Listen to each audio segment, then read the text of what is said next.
Okay, we're going to interview Traudi today about her history and her time around here and who she is. You can tell I haven't done this for a little while. What we're going to start out with, and like I said, we want you to feel comfortable. This is just a historical document. This is no different than writing it down or having you in a history book. It's just that we can see you and hear you when you talk about your history. And what is your full name? Well, first name is Traudi, Traudi. Okay.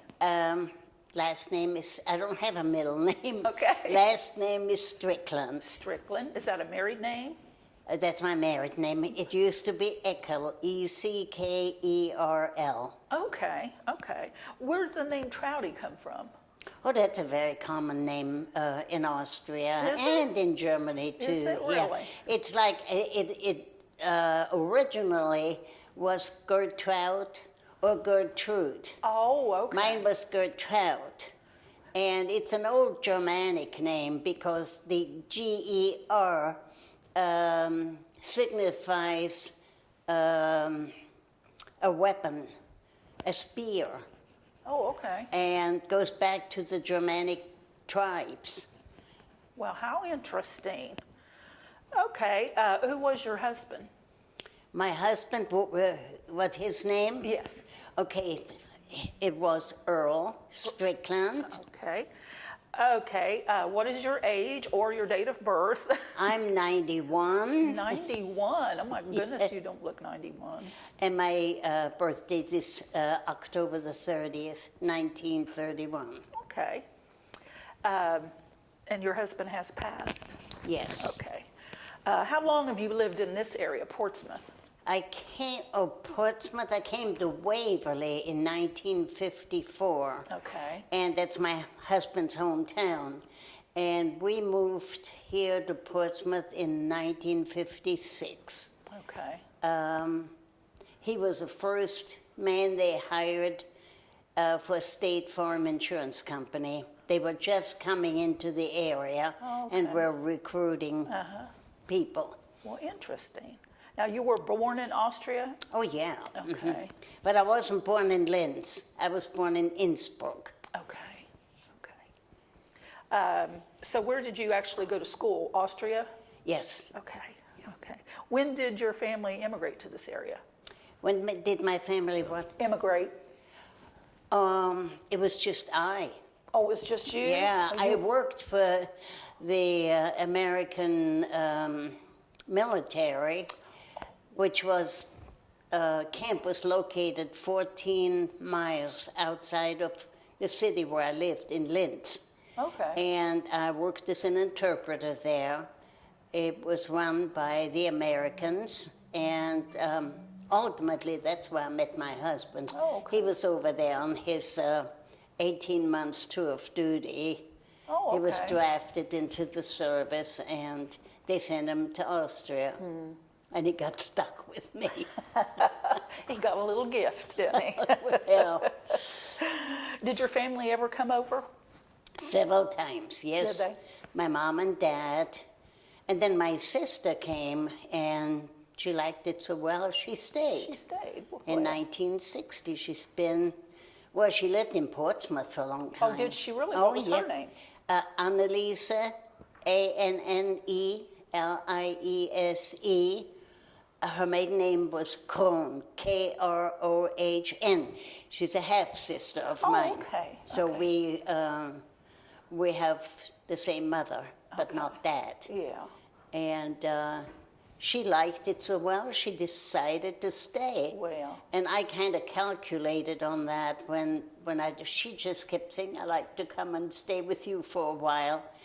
And I thought, you know, the best thing to do is apply for an immigration visa.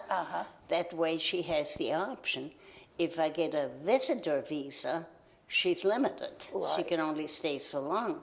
So she came with a ship, by ship, the SS America, to New York, and we brought her to Portsmouth. And she went to work almost immediately. She Did she? wanted to work, and she could speak English. She took it in school. And she's very adept to foreign languages, so it was no problem, for her. And she was 16 at the time. Wow. Yeah. But she had a couple really good jobs. That's where she met her first husband, and she worked for Hooker Chemicals in Kentucky. Oh. They had just opened up. They had built a facility, and she was the first secretary they hired. So that's where she met her first husband, and that took her. He was there just during the summer, worked, in the plant, and his family lived in Ashland. They came from New York, from Buffalo, but his dad was with Ashland Oil, so he was transferred to Ashland, and she and Ron got married. Was somewhat of a disaster, but you don't have to put that in there. It wasn't. Didn't work out. No. Right. He just liked every woman, and that wasn't very. So anyway, she was in Ashland until her divorce, and then she went to down south. I can't remember. It was in the Carolinas, and with her job. And that's where she met her second husband, who was just the opposite from the first one. Well, that's good. A great guy. Yes, yeah, well, good. yeah. And he was manager of the company, and they transferred him to the home plant in Buffalo. No, it wasn't Buffalo. It was in Connecticut. And so they decided to get married because she couldn't go with him otherwise. And she now lives in Connecticut and is remarried. Okay, so she's still living. Yes. Oh, yeah. She's 13 years younger than I. Yeah. So Doesn't mean anything. she comes to Portsmouth to visit, to come Yes, see us, and she just can't get over, she said, we used to go there and we used to do this. She loves Portsmouth. Yes, so she remembers how it was. Oh, yeah, Yes. in the 50s. Yes. It was booming back then, yes. Oh, my goodness. I remember Friday nights, they went cruising down Chillicothe Street. Isn't that funny? They did that here not You long have ago. no idea. It was, you're too young, but it was bumper to bumper all evening. They had a great time. She has a lot of friends here, Yeah. and she likes to come back. Yeah. Well, good. Well, Grace told me that you, one of the stories you have to tell is about meeting Hitler. Yes. Is that right? Yes, I did. You want to tackle that a little bit? Let Okay. us know about that. That's pretty interesting. Well, he was actually, he was born 5 kilometers outside of Linz, where we lived. Yeah. So he was from Austria, and he would come to go through. He went down to Italy to meet with Mussolini off and on. Whenever he did, he would stop in Innsbruck, and they would get a car, take him publicity, take him through the main area, and the people would gather on the sides, and just, everybody was fascinated with him. And I remember I was going to a school. Well, the school system is so different, I can't even explain it, because it's sort of a private school. But if you want to go to college, you have to go through that. You can't just go to high school. You have to go to what we call the gymnasium, from which the word gymnasium comes. Oh, okay. And anyway, Hitler was coming to town, and of course, I wanted to see him. My dad said yes. My dad said no. My mom said, or we can just sneak down there. And our teacher asked us to write a letter of welcome to him. It was in first grade. And the best letter, the person who wrote the letter best, it was a small class, could meet him personally. I was the lucky one. Oh, my. I had dinner with him that day. Well. It was interesting. He came in his entourage, you know, what do you call it, a convertible. Yes. Standing up, you know. And everybody, you know, people were so mesmerized by him. We had just recovered were recovering from a depression.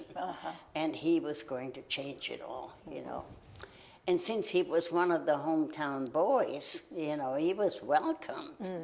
And I remember they asked me to give him a bouquet of flowers.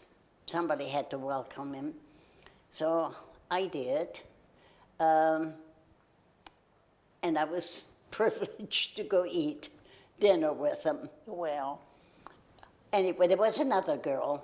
She was in Tyrolean garb. I didn't. I just had a journal on, but she had the true Tyrolean garb on. She was older than I. And we spent that day with Hitler. Well.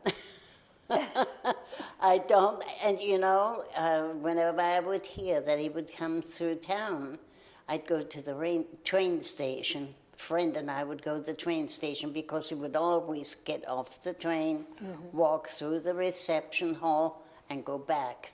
Just for publicity. Right. He recognized me every time. Really? I was there, yeah. He always came over and shook my hand and asked me how I was doing. Oh, wow. So, I had no particular ideas about. Right, My right. parents, they did a lot of talking, but it was all, and the children from the Kinderzimmer was right through the kitchen, and my parents would talk in the kitchen after we go to bed, and we'd hang on the door and listen. So we found out that was very much against Hitler. And all the changes, and they saw the light. Yeah. But people were just fascinated by, you know, they don't know. And I can't compare him with any politician in this country because they all have much more integrity than, Right. than they did then. So that was my encounter with Hitler. Well, that's very interesting. He gave me a copy of his book, Did he really? Mein Kampf. Uh-huh. And it's in the house that we sold, like my whole library. Oh. We moved out and left. I mean, Yeah. we moved rather quickly, and my husband said, let's just sell it as is, furniture and everything. And that Mein Kampf book is there. I don't know if anybody still has them or not, but I read it as a mature adult. Right. Got a lot different things out of it than I did, you know, when I was young and we first all got to read it in school. But when you mature it, you understand. He was Right. very, very narcissistic, and he went to the same school my brother did, except at a different time. Right. And my brother would look, we always, every class would keep a class book where the disturbing students were written up. And his name appeared all the Oh, time. really? The kids looked at it that was after the war. Right. And he was a disruptive kid and rebellious. So that's all I can say about him. He wasn't that interesting to me. Right. No. See, he's a part of history, so He is. Yeah. Yeah, well, and he shaped history in, yes, you in a know, lot of ways. Yeah. in many ways. Right. But that was my encounter as a young girl. And then I lived in Linz, which is actually Hitler's hometown. We moved there, and I went through high school and graduated there. And at that point, the war had ended, and the occupying nations moved in. The British, the French, the Americans, and the Russians.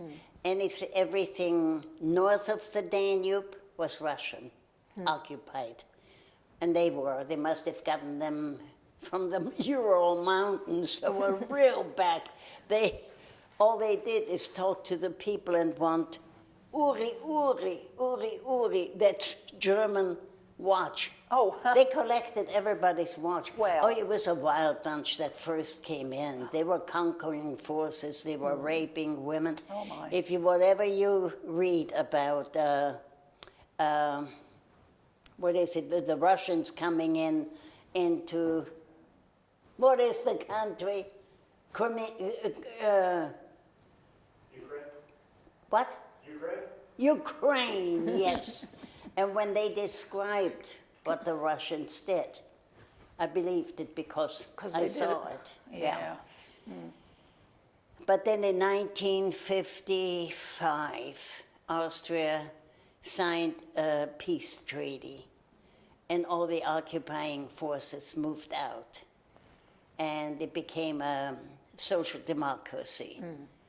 So it really changed.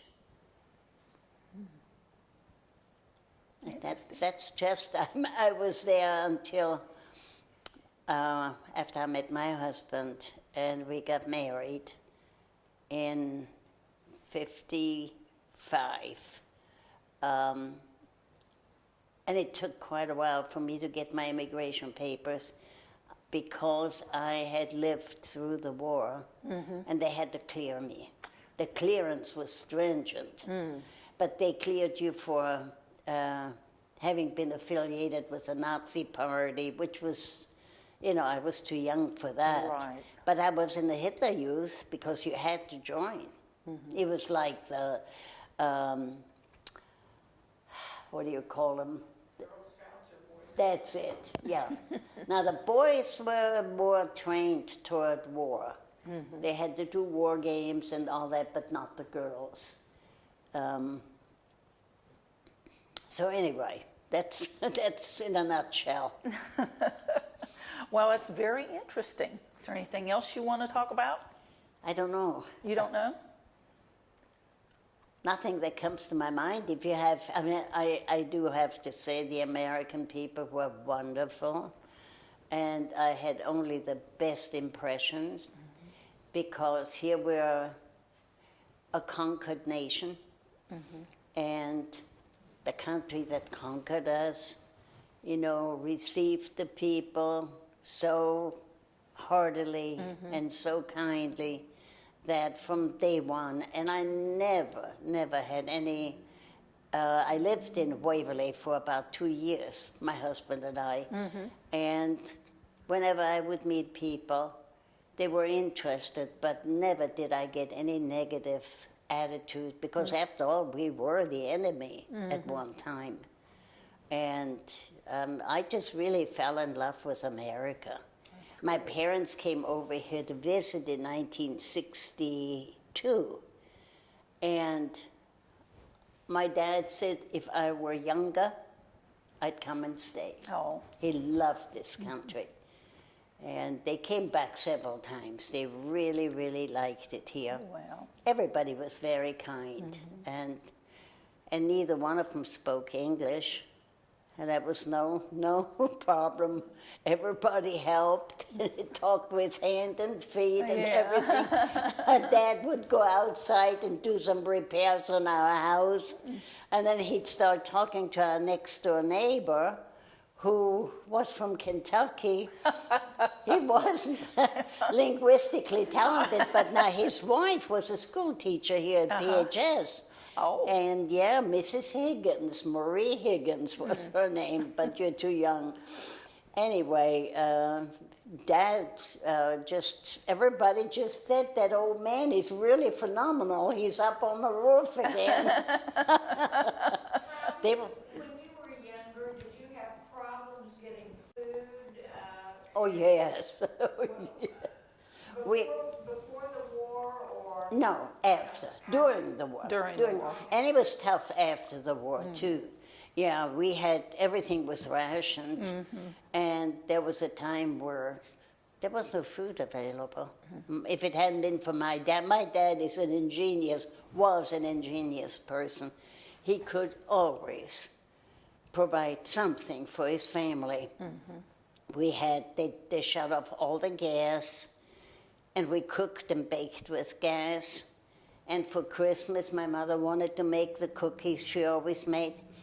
So he worked on that gas stove and transformed it into an electric stove. Oh. And she could bake the cookies. Well. Yeah. He was, you know, we had to go to a bomb shelter every day during the last year of the war. We had lots of air raids in our city. And so we would just leave at 10 in the morning and we had a baby. He was less than a year old. My mother was pregnant with another one. Dad was at work, and we did not have a baby buggy. Couldn't get one when the baby was born. So my dad built a wagon. And the one thing he could not get was rubber for the tires. Oh. And everything is cobblestone over there. So they knew when the crones were coming because it rattled. We put the baby in there and 2 or 3 suitcases with the most important treasures we had. We go into a bunker that was in a mountain underneath, and crude, nothing fancy, and waited until the alarm would go off that it ended, the planes had left, which was usually about 3 o'clock in the afternoon, and walk home. It was really a tough time, and food was scarce. We really had a hard time. If it hadn't been for my dad, but he would go in a country and he would pawn off our watches, our rings, all the jewelry, because that's what the farmers wanted. They had food. And they said, well, all we want is a gold necklace for our cow. He told us that one time. And he'd come back with a bottle of milk, and he'd take an empty bottle and fill it up with milk. Sometimes a little bit of meat, bread, and butter. And that's how we survived. Because even though it was rationed, it was by far not enough. Right. That was the part that was really difficult. I kept saying, when the war is over, I'm going to buy me a chocolate bar. I'd never had chocolate. Oh. Everybody said, you need some chocolate. I said, well, when the war is over, I'm going to buy me a chocolate bar. Did you do that right after the war? I sure did. And I can tell you what kind. It was not an Austrian. We have some good chocolate. Yeah. It was Cadbury. Oh, really? Yes, that was available. Well. Yeah, the food shortage was really hard. It was tough. Yeah. No water for periods of time. And we lived in the city. But a little ways further out, there was an old farm, and it still was a farm when we lived there. And we would go and pump water, and every once in a while the farmer would come out and hand my dad a piece of bacon or something, because you couldn't get it in the stores. Yeah. It didn't help to have rationing stamps because the merchandise wasn't there. No. So anyway, But, you know, it's amazing when you're a child, you see things differently, and Yes. you're optimistic. I always knew, oh, someday I'm going to eat this and eat that, and I did. Right, you I have did. hope. You have hope, yes. Yeah, nobody realizes, you know, it's hard. I felt bad for my mother in retrospect, because for her to say, no, you can't have any bread now. You've had your slice of bread. Or, Yes. you know, it's tough for yeah. a parent. Did you talk about the article that you wrote for the school that you got to meet Hitler that way? Where, you know, in school, didn't you write A letter. a letter to Hitler so that you... That's how I got Yeah, to. she mentioned that. Yeah, well, there was an assignment to welcome him to Innsbruck, and I always had a gift of gab. Well, see, I asked you that earlier. Now, when you came to Waverly, was that the first place you came when you came over here? Well, I came to New York, New of York, course, but then on the train, that was an interesting experience. I flew from Le Havre, France, to Waverly. To Columbus, and I knew I had to go to Waverly. And my husband was going to pick me up. I had no clue. Waverly, I thought, was, you know, another city. And but then when I was on the train from New York to Columbus, I had no idea of the distance. I thought a couple hours and I'll be there. And then the reason I wanted to go on the train was because I felt like I could see more of the countryside. Well, you don't see the pretty sights from a train. You see these car cemeteries where all, and I kept looking, and I hope Columbus is different. I kept waiting for Columbus. And when I finally got to Columbus and my husband picked me up, then on the way from Columbus to Waverly, I said, "Is this Waverly?" "No, not yet." Every little dinky town we came through, I said, "Are we in Waverly yet?" And then finally one time he said, "Well, this is Waverly." It was all lit up. I wasn't used to that. We didn't have the cities with the lights. That hadn't started yet. Well, I thought Waverly was a pretty darn fancy town, all lit up. And then 7 miles outside of Waverly is where the farm was. Oh, okay. And that's where we lived the first year. And then we came to Portsmouth. We had a choice. We had the choice of Gallipolis, Portsmouth, and there was another town. But I asked my husband, which is the biggest? And he said, well, I'd say probably Portsmouth. He said, well, we moved to Portsmouth. And it became my home. Oh, well, that's good. Anything else you want to say, or? I think I covered the major events, even though they weren't that major, but I did. I went to work shortly after we came here. I was offered a job, and I thought, you know, I've always worked ever since I've been a kid, even when after I graduated and I was going to get a job, they hired me for the company that my dad worked for. And so I wasn't used to not having some income. I never had to ask my parents for money, never. I did without, and then I made it somehow or other myself. So when I came to Portsmouth, I was here. Somebody said, you need to go to the employment office. They'll place you. And I did right away. Took the bus. You know, there was a bus line from Coles Boulevard. We lived up in Forest Heights. When they were first built, we lived up there. And there was a bus line, and I came to Portsmouth and worked for, I think he was an office machine dealer, but he could never pay me. Oh, He wasn't successful. I finally told Garnet Muker was the name of the lady at the employment office. I told Garnet, I said, well, she said, do you like your job? I said, yeah, but I like to get one where I get paid. She said, you mean he doesn't pay you? I said, no, he lives behind it's a shop.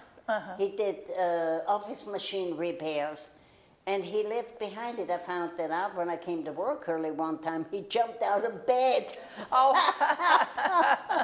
I've forgotten his name. And we lived on 6th Street because my husband had to have a little office there. And that office machine dealer was on 6th Street, so I could walk to work. oh, okay. That was my first job, and then I went to, you don't remember those places, it was called Dora and Associates, and they were artistic display, really interesting place to work. You remember that? I walked all the way from 6th Street down there, and that's Down to 2nd where the brewery is now. Yeah, my uncle worked at Doors. You're kidding, but what's his name? Landon Brickey. I don't remember him. Yeah. I was there a few years, and but I walked to work every morning, and that's a long walk. And then in the summertime, I wasn't used to the heat. And you know, you wore these starched skirts and dresses and all that, and high heels. Yeah. I walked all the way home from there, where the brewery is now, Oh. to 6th Street in my high heels. But never thought that was an inconvenience. Right. You know, you're just so different when you're younger. I think today's generation is more spoiled. Yes. Yeah, they expect more. But anyway, that was my humble beginning. Your in humble Portsmouth. beginning. But I really liked it here. And everybody said, oh, it's such a dump. And I said, oh, no, it's a nice place. And it was. I mean, I never got out of the Masonic Temple until I got better jobs. But I worked for a stockbroker there. And did you know Paul Floor? I worked for him. He's a nice man. Yes, he was. I worked for him for quite a while and learned a lot. But that was my first job. And I worked until I was 65. Then I retired. And missed it. Really did. Yeah. Well, when you work all those years. Oh, yeah. Well, see, I didn't have children. We adopted 2 children, but that was later on. And then I quit. Then I didn't work. But all the years before, I had no children, so Right. I was free to go to work. And my husband was always in sales, and especially when he was in insurance sales. That was tough. He had 3 territories, Ross, Pike, and Sauter County. And it was during the telephone strike, if any of you remember that. If he couldn't make it back until late, he couldn't call. Couldn't call you. No communication. So I just sat and waited and thought he was dead someplace. Yeah. That was really a bad time.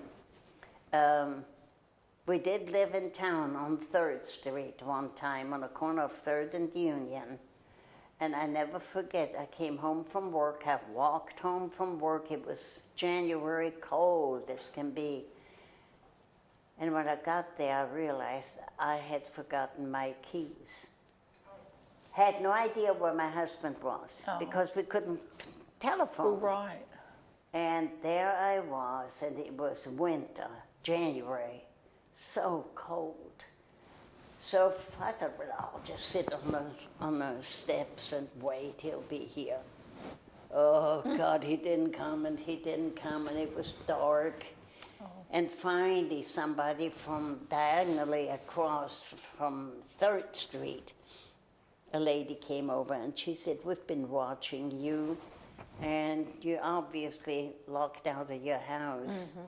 She said, please come over and sit in our house. It's warm there. And boy, I was so glad. I bet you I was already there 3-4 hours. Oh my. And I was shaking all over when I sat down inside. I even I had mittens, but I put those on my feet alternately because my feet were so cold. Oh. And when my feet got warm, I put them on my hands. And then about 11 o'clock, we saw a light pull in across the street, and it was my husband. But see, I couldn't call. Right. I couldn't, now you have phones in your car, and that was a hard time for a lot of people. We had no phones. I worked in an office with, all we had was a dictaphone. Is that what the machine? Yeah, we couldn't make phone calls. It was really difficult. Yeah. That's a time that I would say I encountered it as more difficult than any other time. Really? Yeah, I really did. But, you do what you can and you Do what survive. you have to do, right? Yeah. And it was an interesting time. You talk to younger people about the telephone strike. They have no idea what that's all about. No. And that was for businesses. That was a nightmare. Also for physicians, they had a Oh, Yes, yes. they had to send out the police. I can see where that would have been very difficult for a doctor. In fact, I remember I had to have, I didn't have a regular doctor yet. And I got sick. And I needed to get in touch with one, and I asked people, nobody knew anybody, and I said, it's not that you couldn't get an appointment, but if you didn't know a doctor, you didn't know where to go. And I finally, I don't remember who he was, but he took me, and I got medication. That's another thing. I come from a country that has socialized medicine. And you went to a big office and you requested a form because you had to go to the doctor. And they issued a document, put down what may be wrong with you and all the data that's necessary. And you took that to the doctor, and oh my, they were poor. They were not well trained. Oh, during the war, my mother went to school and was good friends with the doctor. And he had wound up, I think he had been in the party. They put pressure on professional people to join the Nazi party. I don't know how my dad got out of it, but he always said, I have a big family, 4 children, and that kind of exempted him. But this friend of my mother's, who was a physician, his mother was one of my mother's best friends in a different city. And he was available. My mother kept saying, I see the name, his name was Monauni. She said, I see Dr. Monauni has a practice. And I said, well, you need to go there and ask if he can see you, which she did. There wasn't such a thing as calling for an appointment. And that became our physician. But man, he was spread thin. They had, and he was just a general practitioner. He wasn't specialized in any area. I remember I had a bad ear infection, and he didn't treat that. If it wasn't in his field, Yeah. You didn't get treated. I just wonder how things are now. You know, I never encountered it since then. I've been over there, but I didn't have to have a doctor. I really don't know. They usually had their practice in their apartment. Yeah, I had friends whose parents were doctors, and I would go to visit them, and we would study together. And it was the apartment. They lived in an apartment building, and that's where they had their practice too. They had an extra room for that. They didn't make much money either. Oh, I would say, yeah. They were on their salary, I think. Yeah, it was... The system has changed a lot, because my first visit home, things had gotten a lot better. But my second visit, they got kind of cocky. Well, do you have televisions over there? Yes, we do. Well, we do. And, you know, they had slowly gotten back into some prosperity and got kind of cocky about it. Especially the Germans. The Austrians were a little more humble. But you know, that's a long time when I think back. I was in first grade when World War II broke out. And that means I was 7. And I'm 91 now. That's been a long time right. ago, yeah. And they were all of our... Now, high school was very exclusive. They had a public high school, and you just went to elementary school for 4 years, and then you went to this public high school 4 years. And usually you picked up an interest in a particular branch of business, whether it was sewing or, you know, usually crafts. And, but if you wanted to go to college, you had to be accepted in what was then private high school. You had to be tested in. If you didn't have the grades, you could not go. I went to a girls' school. There were maybe 12 kids in one classroom, and you had 8 years there. And if you successfully completed that with passing grades, you got certification to go on to college, if you so chose. You know, it was very rare that girls did. But we didn't have the many options that they have over here, you know, because you either were a manual wage earner, or you had maybe 25% from a class would go to the gymnasium, it was called. And you had to be tested for it. Your grades have to be appropriate. And it was strict, very strict. And then at the end of 8 years, you're really put through the ringer. I mean, you sit here, and there's a long table. You have, well, let's say one of my favorite subjects was Latin. I loved Latin. I liked all the languages. And I chose, you get to choose a foreign language, which Latin qualified for. You had to get a technical subject like physics, chemistry, and math. Now that was my nightmare. Oh, I hated it. I hated it.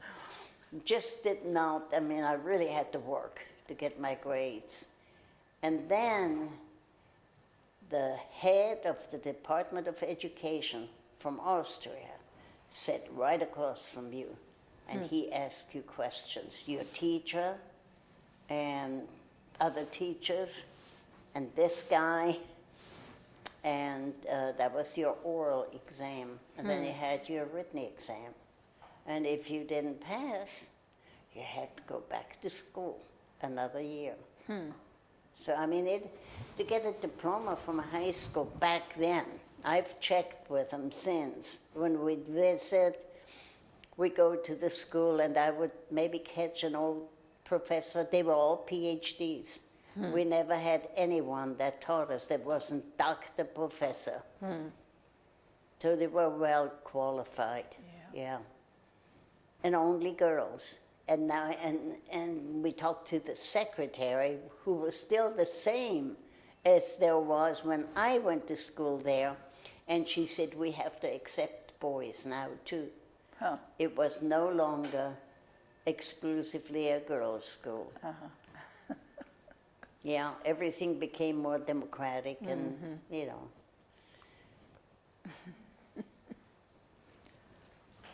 Do you have any other questions? No, I think we've went through what I got. Okay. Are we wrapping up? Okay, well, The school system is usually something I do focus on because it was different. Probably it's a lot more like here now, you know.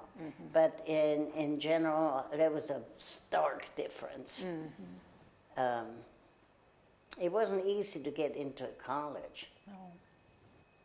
Now I think they have colleges that everybody can go to, you know. It's changed. A lot. Well, it's changed over here too. Yes, a lot. You know. Okay. Well, it's been a pleasure. We thank you for this time Well, that you've let us into your life. I wish I could have contributed more, No, but you did just fine, and we appreciate it. We do. Well, the library appreciates happy you. to do it. Yes. yeah. Yeah, we do. Thank you. You know, you do it on an informal basis often when you have friends visiting or, you know, then they say, now tell me about your school. How was it? And, but it's not that different anymore. It's not. I mean, there's used to, oh God, now that we weren't corporally punished, ever. It was not allowed, no corporal that's interesting. punishment. And religion lessons. And it was not a parochial school. But you had once a week, you had the Protestant kids would go to one room and the Catholic kids to another. And we had one girl whose dad was a Seventh-day Adventist pastor, and she never fit in any place. But we were taught separately, but it was in the same school. Interesting. So I need to find somebody that lived over here in the last 10 years, and it'll probably be totally different. Probably, yeah.